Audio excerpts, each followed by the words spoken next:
do various development work such as various, roads and constructions and all these things. They are important, but sustainability comes from basically, I think, the strategy aspect, inclusive strategy, the strategy that brings in different stakeholders together and stakeholder participation. And these two important variables, these two important concepts, I would say, are very important in determining whether we can really reach sustainable development, whether we can really be happy about it. And then this resource, as a management person, I would consider both efficient and effective management of resources as a precondition, without which we will not be able to sustain whatever the development that we have achieved. So therefore, in this model, we have presented these three important variables as determinants of sustainable development. And if you look at the outcomes of sustainable development, now you see when you really review the development experience of various countries in our part of the world, the SAARC region and also Southeast Asian region, different countries have adopted different development models, and our model has been a model that has promoted the social aspects of development, especially Sri Lanka, as you know, is known, in fact, is quoted as an example of a country which has maintained social development and made significant achievement in relation to social development, which is also part of the sustainable development concept. We have been able to bring the very favorable rates of population growth, favorable rates of infant mortality, maternal mortality, and then education participation. If you look at the Millennium Development Goals, I think we are somewhere there in achieving some of the Millennium Development Goals, halving the poverty and then achieving high education 90%, 95%, and things like that. So sustainable development brings in, I think, results in these aspects that I have cited in this model, where Mr. Weerathunga referred to equity, and that I think is something that concerns the policymakers, and that concerns civil society and all of us.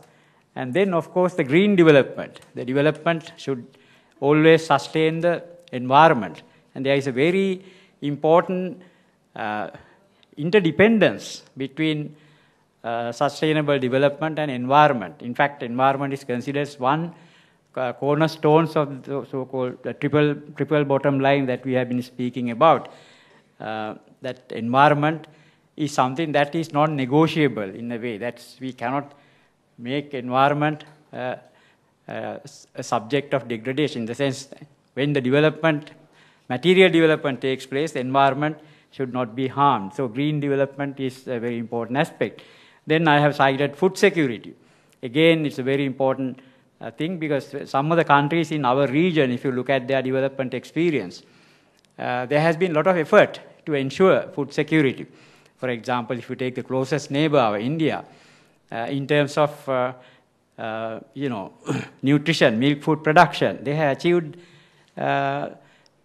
sustainable self-sufficiency in milk food production.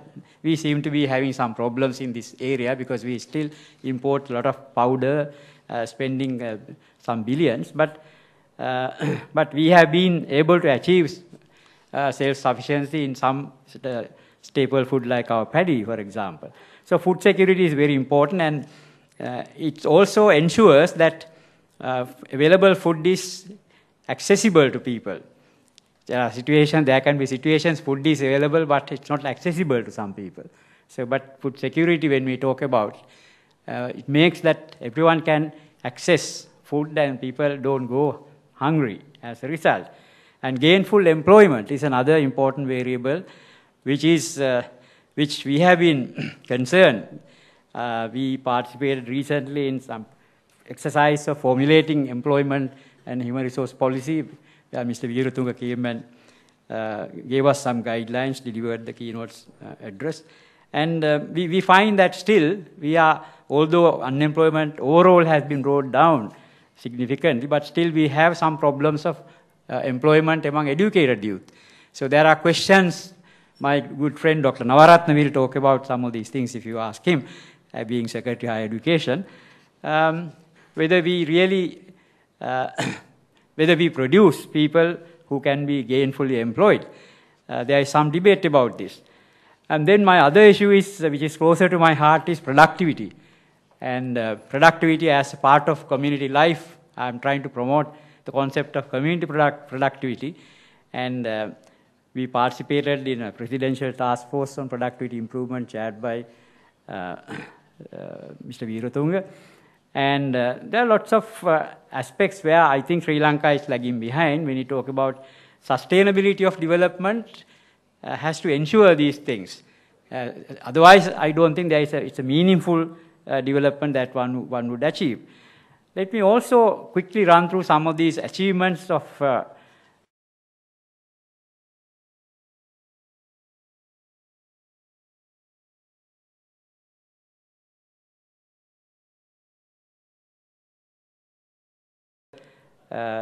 resources we have, and certain policy interventions may be necessary, which is not outside the scope of my presentation.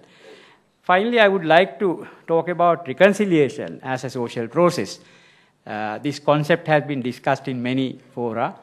At reconciliation, I try to present through this triangle as one is we have to accept as a pattern of our thinking that unity in diversity. So the diversity has to be accepted and encouraged, and then we have to promote unity in diversity to achieve such reconciliation.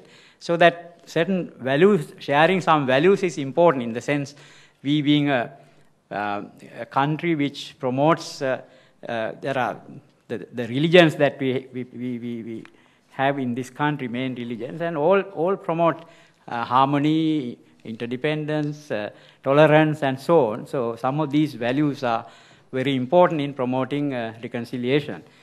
And then the right to development.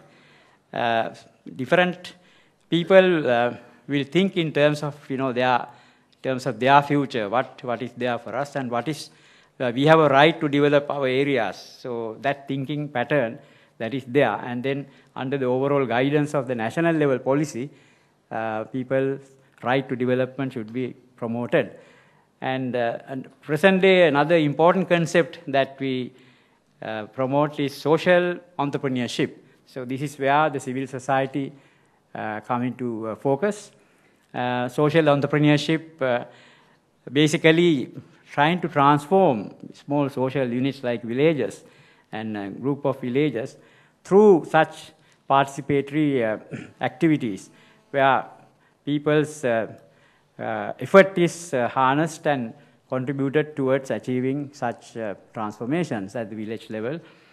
And so there is coexistence of different communities. So all these things are very important, and participation in decision making, because decision making cannot be, when it is too much centralized, people feel that the policy is not inclusive. It is, it would favor certain groups but not everyone. So we have to ensure that equity in terms of distribution of value that is created in our society. So in that sense, I think participation in decision making is very important. So that what I have presented here in a few words is one can write a thesis on this subject of reconciliation, and some of these concepts might be useful in that sense. I have sort of presented here them in a very briefly in a nutshell. What I'm trying to say is reconciliation cannot be conceived in isolation. That is my position. Reconciliation is a social process wherein you have all these different aspects that comes into the picture. So it's a question of managing these different things. How far do we really manage? Say, how do we manage diversity, for example? How do we manage the concept of right to development? Now, these things, if we accept, and then we have to have some way of managing them. So there are sometimes trade-offs, sometimes, national level policy may be may have to be very clearly articulated, I think, in these areas, which I think Mr. Veeratunga's guidance under that reconciliation process is now on the way. So some of these things, I would say, I believe, will surface in this process. Finally, my last slide is reconciliation, sustainable development for national security. That is the, we should end up in there, I suppose. I mean, it's not, it's a means to an end. I think national security becomes a means to an end in a way. At the same time, it also becomes an end. So here I have put national security as an end, which is dependent on reconciliation and sustainable development. My argument here or suggestion here is that if you don't do well in these two important things, preconditions or reconciliation and sustainable development, you will not be able to fulfill the expectations of different stakeholders. You know, everyone has a dream. I would say different communities have dreams, different individuals have dreams.